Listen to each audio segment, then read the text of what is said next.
E aí, gente, esse cara, uma vez, eu usava muito busão, assim, pra ir pra outras cidades e tal.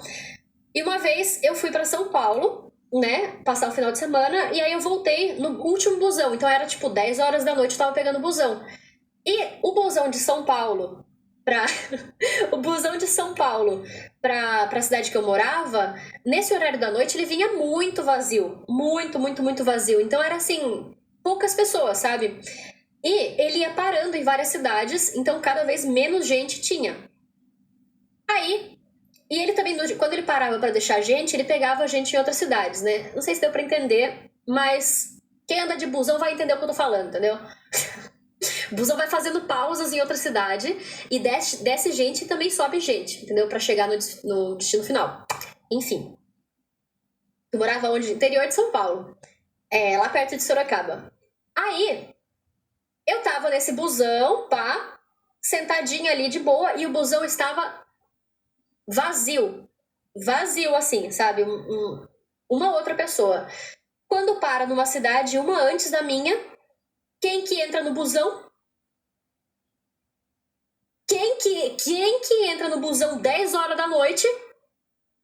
Sim, sim, o comedor de olhos. Ele, o senhor Coleston, creme de abacate, o brabo. Ele entra no busão.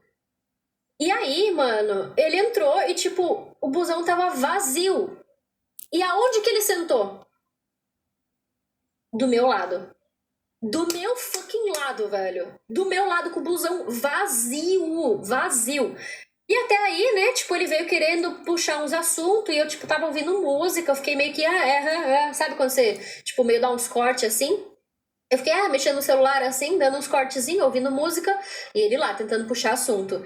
Só que aí, a pior parte foi, quando entrou na cidade, eu sabia que o ponto que ele descia, porque, tipo, eu sabia onde ele morava, né?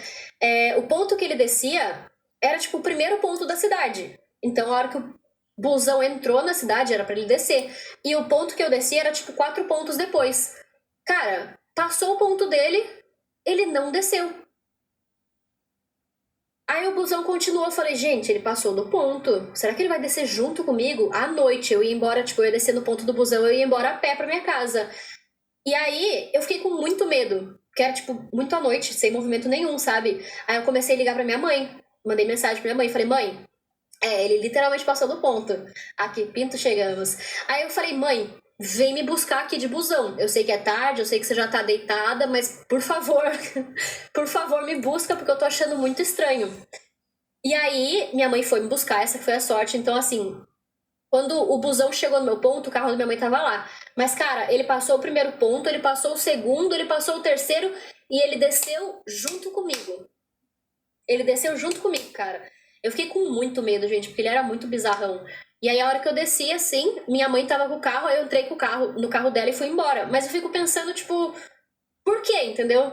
Por que ele passou do ponto dele? Por que ele não desceu perto da casa dele? O que ele tava pensando? O que ele tava pensando, entendeu? E não dá nem pra falar assim, ele ia acompanhar você até sua casa pra cuidar de você. Não, o cara era bizarro. O cara era bizarro. Então, aí tipo, eu lembro que no dia seguinte eu contei pra diretora e tal, aí a gente ficou meio de olho assim, mas nunca aconteceu nada, sabe?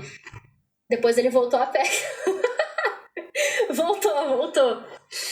Mas foi muito bizarro, cara, fiquei morrendo de medo, velho. Mas esse foi o único caso, assim, que foi uma coisa mais além, sabe, que aconteceu, assim. De resto, ele só ficava secando a gente com os olhos. Só. Como se já não fosse desconfortável o suficiente. E o foda é que você não tem o que fazer, né?